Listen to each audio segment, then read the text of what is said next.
Baik, Assalamualaikum warahmatullahi wabarakatuh. Kita kembali lagi dalam pelajaran ekonomi. Oke, untuk hari ini mungkin kita udah hampir 18 hari ya, kita di rumah, 18 hari kita libur. Bagaimana keadaan di rumah? Sehat-sehat kan semua keluarga? Udah mulai bosan di rumah? Atau udah mulai pengen keluar?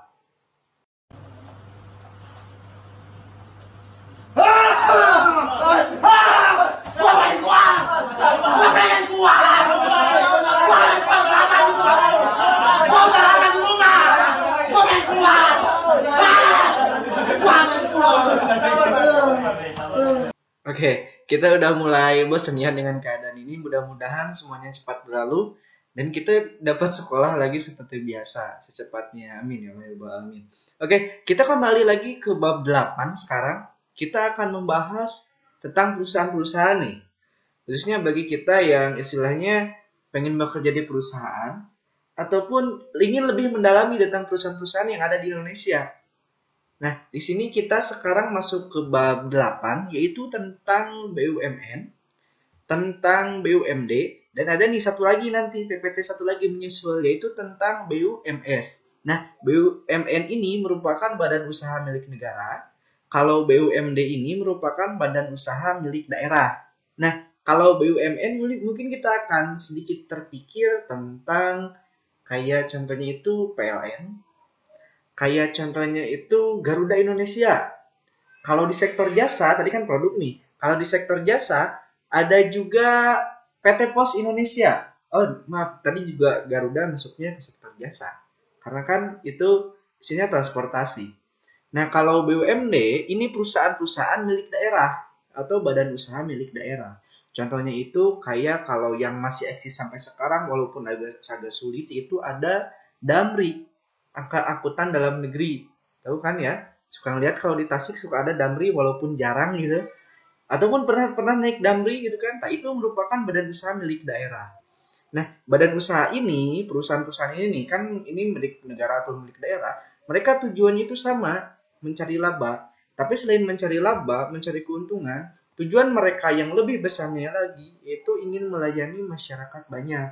Menciptakan produk yang terjangkau sama masyarakat, menciptakan produk yang dapat bersaing, intinya memudahkan hidup masyarakat. Contohnya apa? Kayak Pertamina. Kita masuk kepada materi BUMN dan BUMD.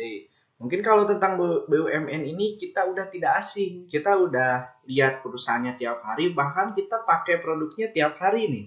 Perusahaan-perusahaannya ada yang pertama itu Pos Indonesia, ada Pertamina juga, ada kereta api, sama PT PLN. BUMN ini membuat barang-barang istilahnya yang berguna bagi masyarakat banyak ataupun vital itu barang-barang yang amat sangat dibutuhkan sama masyarakat. Nah, berdasarkan Undang-Undang Nomor 19 Tahun 2003, Badan Usaha Milik Negara atau BUMN adalah badan usaha yang seluruh atau sebagian besar modalnya dimiliki oleh negara melalui penyertaan secara langsung yang berasal dari kekayaan negara yang dipisahkan. Jadi modalnya ini nih, si perusahaan ini bisa pure 100% dari negara ataupun bisa juga paling sedikitnya 51% dari negara. Nah, yang lainnya itu biasanya berbentuk saham, bisa dari masyarakat asing, bisa jadi masyarakat Indonesia atau perusahaan-perusahaan swasta atau perusahaan asing yang ikut menanamkan modal. Nah, untuk badan usaha milik daerah, ini BUMD merupakan badan usaha milik negara yang dikelola oleh pemerintah daerah, yang kemudian lazim disebut perusahaan daerah, yang seluruh modalnya atau sebagian besar merupakan kekayaan daerah. Nah, BUMD ini memang milik negara, tapi biasanya didirikan serta dikelola oleh pemerintah daerah, khususnya kepala daerah. Jadi pengangkatan direksi itu pekerja perusahaan, itu biasanya diangkat sama kepala daerah ataupun dalam pertimbangannya rapat DPRD, Dewan Perwakilan Rakyat Daerah. Nah, contoh BUMD ini yang pertama itu ada perusahaan daerah air minum pemerintah Kota Bogor, ini contohnya banyak, hampir di tiap daerah ada PDAM-nya masing-masing. Terus ada juga Transjakarta kalau di Jakarta. Nah, ini mungkin udah nggak asing bagi kita. Kita hampir semuanya udah tahu tentang ini. Yang selanjutnya yaitu peran BUMN atau yang biasa kita sebut badan usaha milik negara.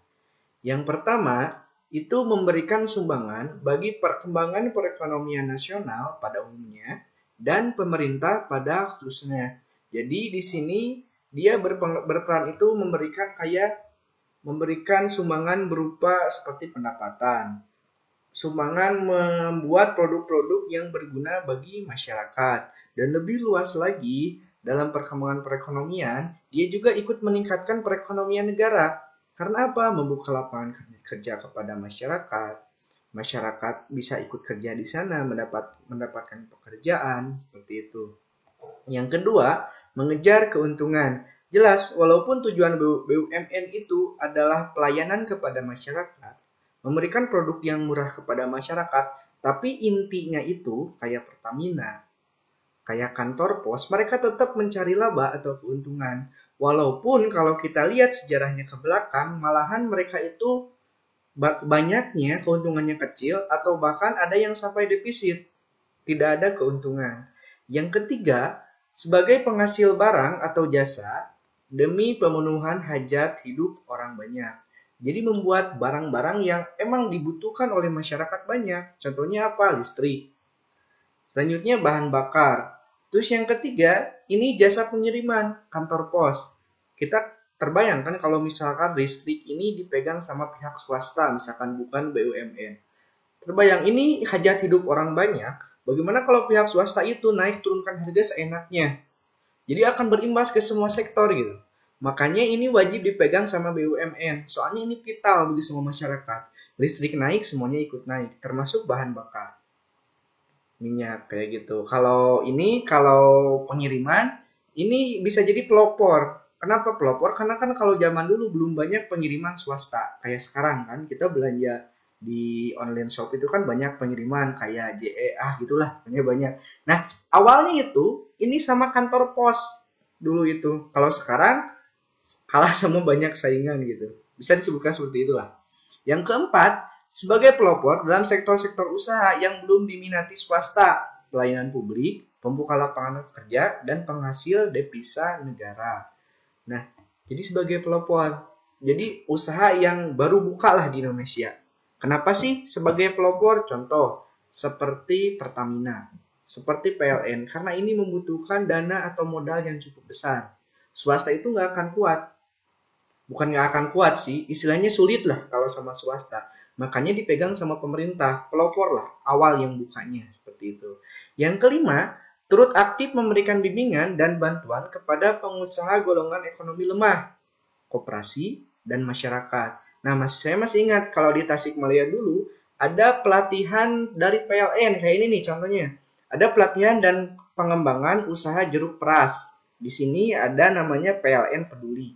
Jadi si BUMN ini aktif juga memberikan bimbingan, memberikan bantuan kepada masyarakat. Kalau di Tasik dulu itu PLN itu kalau nggak salah pelatihan tentang tegangan rendah atau apa lupa lagi. Jadi mereka turut ikut membimbing masyarakat gitu. Seperti itu. Berikutnya yaitu peran BUMD atau Badan Usaha Milik Daerah. Yang pertama, berperan sebagai salah satu sumber pendapatan asli daerah. Nah, kayak PDAM nih, kan masyarakat bayar setelah menikmati produknya berupa air bersih, masyarakat wajib membayar kepada pemerintah. Nah, itu menjadi sumber pendapatan pemerintah daerah. Lebih jauh lagi, itu menjadi sumber pendapatan pemerintah pusat. Seperti itu. Yang kedua, berperan melaksanakan pembangunan daerah ataupun pembangunan nasional. Jadi si keuntungan yang tadi, yang udah didapat, kayak masyarakat bayar nih, itu digunakan untuk kepentingan masyarakat juga. Seperti apa? Membuat jalan, membuat jembatan, ataupun membuat bangunan yang berguna bagi masyarakat banyak. Yang ketiga, memberikan kesempatan berusaha bagi masyarakat. Intinya apa? Membuka lapangan kerja. Jadi misal nih ada dibuka PDAM di suatu daerah. Nah, pasti pegawai PDAM itu merupakan masyarakat di sana juga. Jadi membuka lapangan kerja, ikut meningkatkan perekonomian masyarakat di sana. Ciri-ciri badan usaha milik negara. Yang pertama, melayani kepentingan umum. Jadi tujuannya itu melayani kepentingan umum sesuai tagline-nya, yaitu BUMN itu adalah hadir untuk negeri. Yang kedua, seluruh atau sebagian besar modalnya dimiliki negara. Contohnya itu yang seluruh dimiliki modalnya itu kayak Perum, perusahaan umum. Kayak apa contohnya? Damri. Itu pure 100% modalnya dimiliki sama negara. Tapi ada juga yang modalnya itu terbagi lagi dalam bentuk seperti ini, saham. Ini nama perusahaannya biasanya berbentuknya itu perseroan. Kayak apa? Kayak PT Garuda Indonesia, kayak PT Pertamina. Itu berbentuk saham juga. Jadi yang penting negara itu paling sedikit memiliki sahamnya itu 51%. Jadi tetap dimilikinya sama negara, tapi sahamnya terbagi lagi kepada masyarakat. Bisa dari masyarakat dalam negeri ataupun masyarakat asing. Seperti itu. Yang ketiga, berusaha untuk memperoleh keuntungan. Nah, walaupun tujuannya untuk kepentingan umum, walaupun tujuannya membantu masyarakat, tapi tetap tujuannya itu untuk memperoleh keuntungan. Kayak PLN, kayak Pertamina, itu tetap nyarinya keuntungan. Yang keempat, berstatus badan hukum. Yang kelima, modalnya dapat berupa saham dan obligasi. Ini khusus BUMN yang sudah go publik gitu, atau sudah membuka saham kepada masyarakat. Yang keenam, bergerak di bidang produk atau jasa yang bersifat vital. Nah, bersifat vital itu apa sih? Yang semuanya pakai, yang semuanya gunakan, yang semua masyarakat itu butuh. Contohnya apa? Nah, ini contohnya. Contohnya itu kayak listrik. Tidak ada masyarakat yang tidak butuh. Kalau masyarakat gak pakai listrik, itu bakal langsung jadi masyarakat primitif mungkin ya. Kayak kemarin kita ada pemadaman Kota Tasikmalaya, HP mati, listrik mati, semua elektronik mati, serasa jadi zaman primitif lagi mungkin ya, Homo erectus lah. Nah, yang selanjutnya, nomor 7, yaitu bertujuan membangun ekonomi nasional. Jadi silabanya itu digunakan untuk kepentingan negara. Seperti itu. Yang kedelapan, segala hak, tanggung jawab, dan kewajiban ada di tangan negara.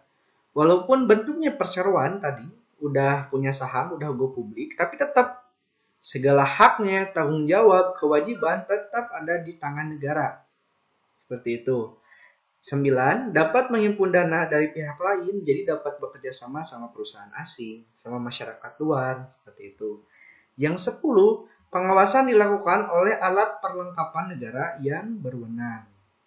Seperti itu. Untuk selanjutnya yaitu ciri-ciri BUMD atau Badan Usaha Milik Daerah. Oke, kita lihat dulu gambar-gambarnya. Nah, ini logo BUMD. Ini ya, kalau kita gambarkan.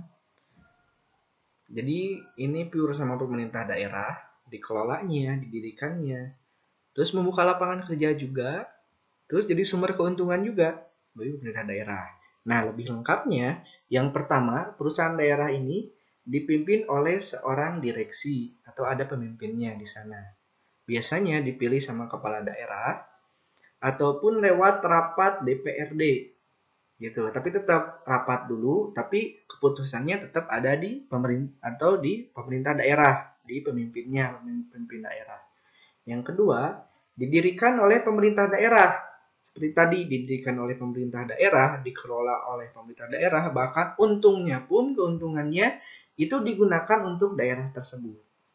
Yang ketiga, sebagian besar atau seluruh modalnya dimiliki oleh pemerintah daerah. Jadi bisa juga berupa kerjasama dengan pihak lain.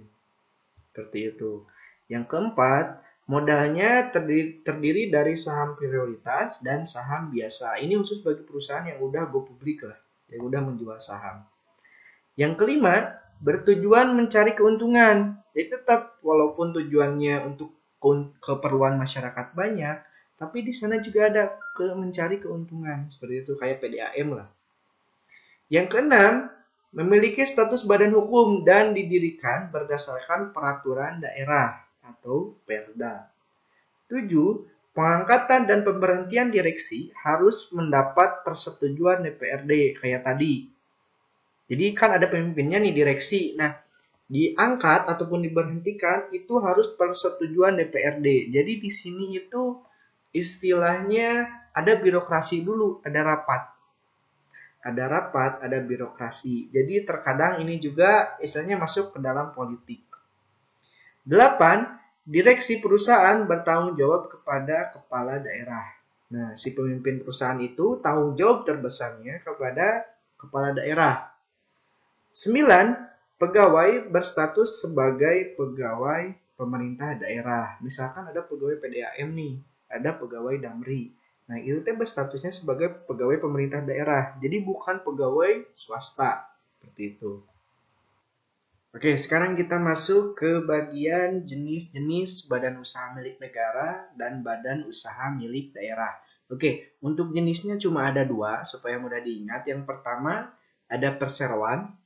Perseroan itu berbentuk PT biasanya, jadi singkatan dari perseroan terbatas. Dan ada satu lagi Perum.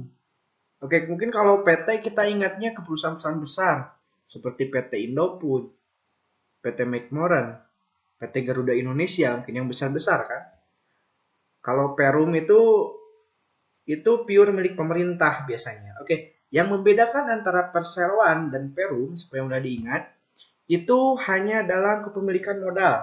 Bedanya seperti itu. Oke, kita simak, kita mulai. Yang pertama itu ada perseroan. Perseroan itu adalah badan usaha milik negara yang berbentuk perseroan terbatas atau biasa disingkat PT, yang modalnya terbagi dalam saham yang seluruh atau paling sedikit 50% sahamnya dimiliki negara Republik Indonesia, yang tujuan utamanya mengejar keuntungan. Jadi jelas ya, kalau perseroan terbatas itu perusahaannya biasanya udah besar, udah go publik. Kalau udah go publik berarti mereka udah melepas saham. Saham itu surat kepemilikan perusahaan. Jadi mereka bisa kerjasama, bisa dengan masyarakat, bisa misalkan dengan perusahaan asing. Contoh berbentuk PT apa? Di kita kan sekarang yang besar-besar. Ini, kalau di bank ada Bank BRI, ada Bank BNI. Jadi bank-bank yang milik negara. Terus kalau dalam perminyakan ada PT Pertamina. Dalam telekomunikasi, balelo ya, ada Telkom Indonesia. Terus dalam angkutan umum ada PT Kereta Api sama PT Garuda Indonesia. Nah, untuk ciri-ciri perseroan, yang pertama itu bertujuan mencari laba. Jadi walaupun fokusnya untuk melayani masyarakat, tapi kan tetap ya mencari laba. Tapi kalau kita lihat nih perusahaan-perusahaan ini, itu kalau kita lihat sejarahnya, labanya itu terhitung kecil. Malahan ada perusahaan yang labanya kecil, tapi modalnya besar. Jadi keuntungannya kurang sedikit. Apalagi di zaman sekarang yang udah mengenal AFTA. Tahu AFTA? ASEAN Free Trade Area. Jadi perdagangan bebas ASEAN itu. Nah, di sini si perusahaan-perusahaan ini agak sulit bersaing di sana. Karena masuknya perusahaan-perusahaan asing ke Indonesia. Karena kan gini, kalau perdagangan bebas, semuanya bisa berdagang. Misalkan Malaysia ke Indonesia bisa. Indonesia ke Malaysia berdagang perusahaannya bisa. Salahnya di kita belum istilahnya belum mampu lah untuk bersaing gitu. Walaupun ada yang bisa bersaing, tapi belum mampu seperti yang lain gitu. Nah, ini saingannya banyak. Contoh Garuda Indonesia nih. Ini kan BUMN. Ada saingannya kayak Lion Air. Itu kalau nggak salah dari Singapura kalau nggak salah. Jadi kan ada saingannya masing-masing. Itu sulitnya di sana dalam mencari laba ini. Tapi tetap masih banyak juga yang mendapatkan laba banyak. Yang kedua, berstatus badan hukum dalam bentuk PT. Oke, udah jelas ya. Tadi dijelaskan perseroan terbatas. Yang ketiga, usahanya pada sektor vital dan strategis. Contohnya apa? Bahan bakar, telekomunikasi, terus juga ada bank juga, kayak Garuda Indonesia gitu. Terus PLN juga masuk. Jadi sektor-sektor vital dan strategis gitu. Maksud vital apa? Yang dibutuhkan sama semua masyarakat di sana. Yang keempat, modalnya merupakan kekayaan negara yang dipisahkan yang berbentuk saham. Jadi ini paling sedikit modal negara itu 51% dan 49% bisa istilahnya dilepas dalam bentuk saham. Kenapa sih harus 51%? Karena kan itu mayoritas. Jadi tetap dipimpinnya sama negara. Jadi paling minimal 51%. Jadi terbayang kalau misalkan saham negaranya cuma 40%, itu jadi bukan dimiliki oleh negara, tapi oleh si mayoritas pemegang saham. Seperti itu. Makanya dijaga tetap paling minimal itu 51%. Nomor 5, diperbolehkan menjual saham atau obligasi kepada swasta. Jadi bisa kerjasama di sini. Kenapa sih mereka menjual saham? Itu tujuannya itu untuk menambah modal. Jadi mengajak kerjasama kepada pihak lain. Karena kalau cuma pihak pemerintah, modalnya sama pemerintah semua, itu kan istilahnya kalau perusahaan besar apalagi banyak sulit gitu kan. Nah, dengan melepas saham, mereka mengajak kerjasama pihak lain gitu. Yang keenam, tidak memiliki fasilitas negara. Yang ketujuh, dipimpin oleh direksi. Yang kedelapan, karyawan berstatus sebagai karyawan swasta. Contohnya apa? Dalam PT Pertamina ini. Kan ada yang di pom bensin nih, kita kan ketemu. Nah, itu karyawan swasta. Jadi bukan karyawan BUMN, tapi ada juga beberapa yang menjadi karyawan BUMN. Contohnya apa? Ini nih, pegawai Bank BRI. Mereka di name tag-nya tertulis pegawai BUMN, seperti itu. Nah, sekarang dalam kelebihan dan kekurangan perseroan. Oke, di sini dalam buku paket ini tidak ada, makanya ditambahkan supaya pengetahuannya lebih menyeluruh. Oke, untuk kelebihannya, kelebihan si perseroan ini, PT lah kalau tadi. Yang pertama, bertujuan mencari laba. Jadi pasti ada keuntungan di sana. Keuntungannya buat siapa? Ya buat negara. Yang menikmatinya siapa? Ya masyarakat gitu kan. Kayak dibangun fasilitas publik atau apapun seperti itu. Yang kedua, pada perseroan kerjanya lebih efisien karena perseroan tidak mendapat fasilitas dari negara. Oke. Yang ketiga, dengan status pegawai perusahaan swasta, budaya kerja pada perseroan umumnya lebih baik dibandingkan Perjan dan Perum, perusahaan umum. Karena dalam penggajian dan penghargaan swasta tidak mengutamakan senioritas dan masa kerja, tetapi lebih mengutamakan profesionalitas ataupun keahlian. Jadi seperti ini kalau digambarkan. Jadi yang mendapatkan gaji besar sama penghargaan itu bukan kayak apa ya kalau dicontohkan.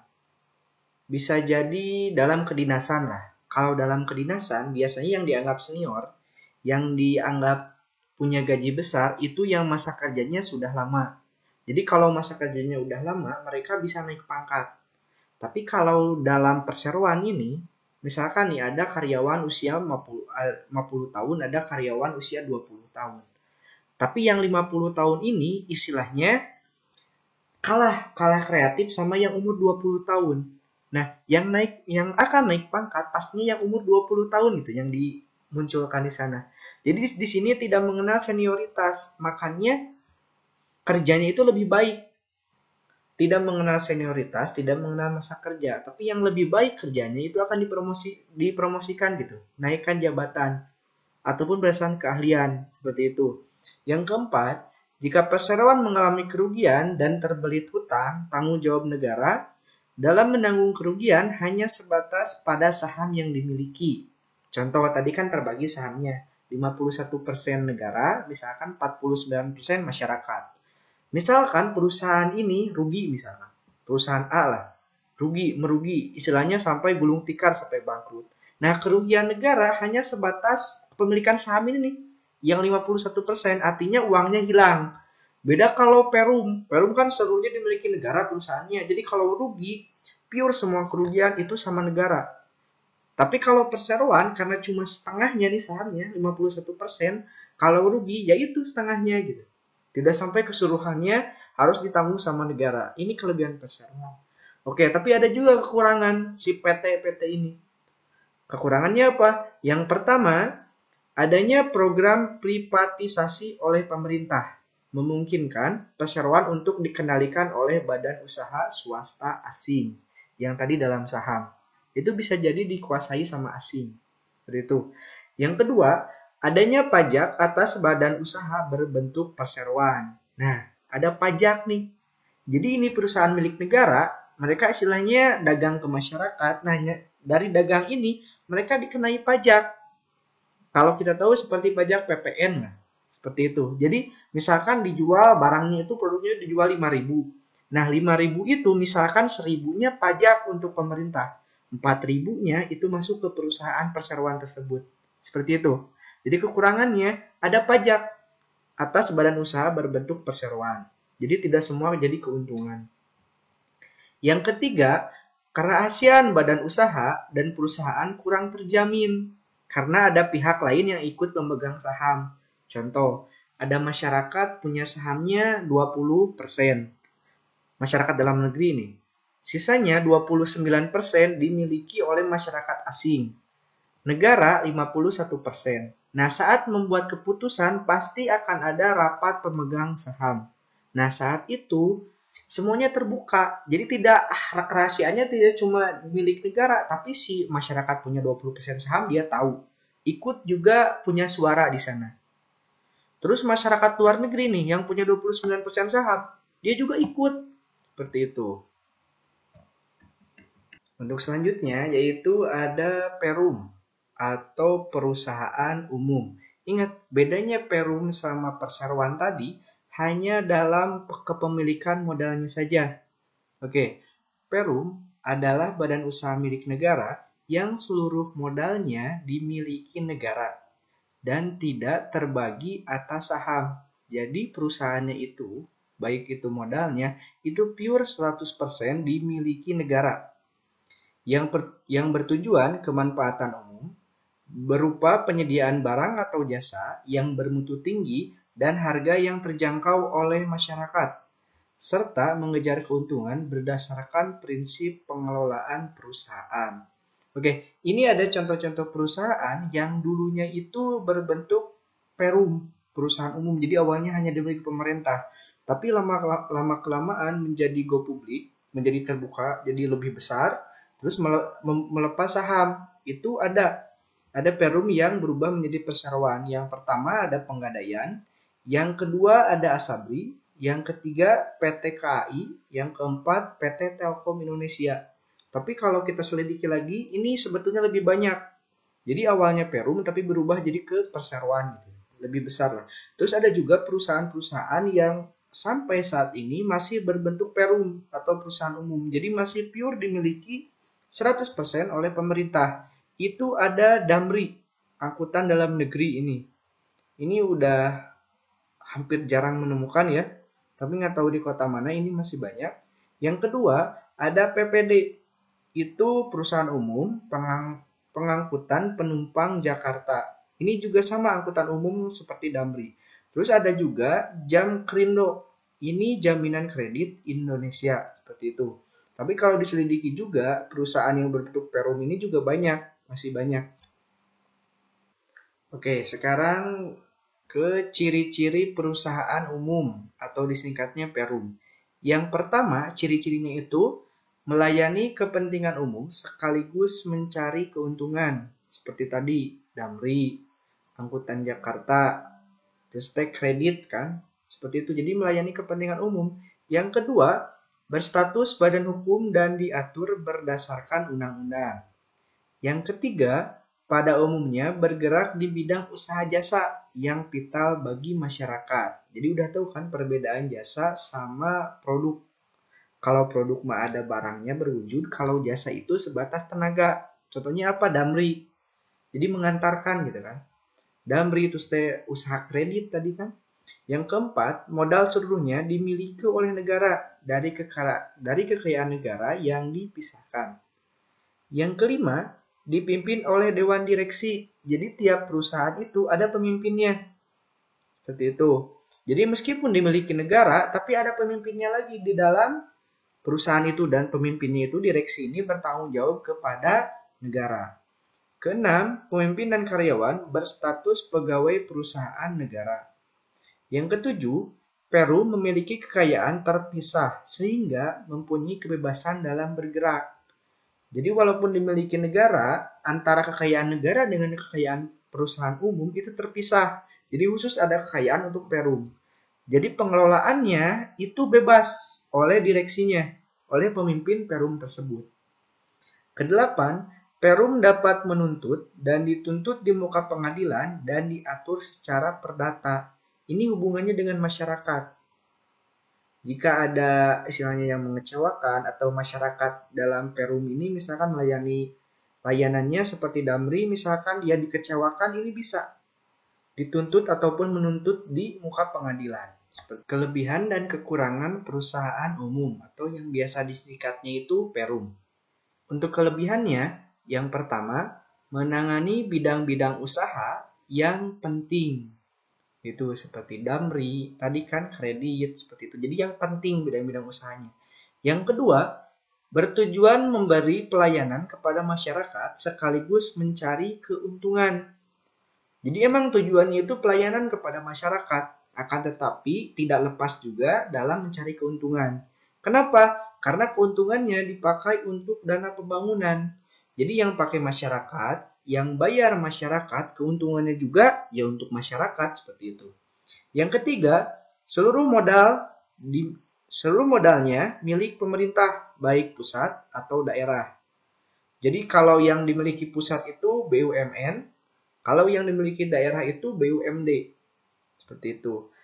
Nomor 4, Perum bekerja lebih efisien karena selain memberikan layanan kepada masyarakat, juga dituntut meraih laba atau keuntungan. Seperti itu.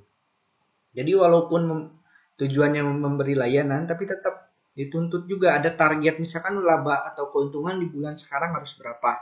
Dalam 1 tahun labanya harus misalkan naik berapa. Ada tuntutan di sana. Untuk kekurangannya, yang pertama, masih terjadi pemborosan karena tidak adanya perusahaan saingan. Nah, ini kalau dulu, kalau nggak salah, nggak ada saingan. Tapi kalau sekarang kan banyak saingan. Contohnya dalam hal kredit, banyak saingan. Apalagi sekarang kan banyak kredit-kredit mudah gitu kan, yang cukup lewat HP, lewat KTP, banyak saingan. Terus Damri juga kan, kalau di Tasik banyak saingan, kayak Budiman, Prima Jasa, belum lagi Doa Ibu, kan banyak saingannya. Yang kedua, tingkat produktivitas pegawai umumnya masih di bawah pegawai perseroan atau PT, karena tadi budaya kerjanya beda.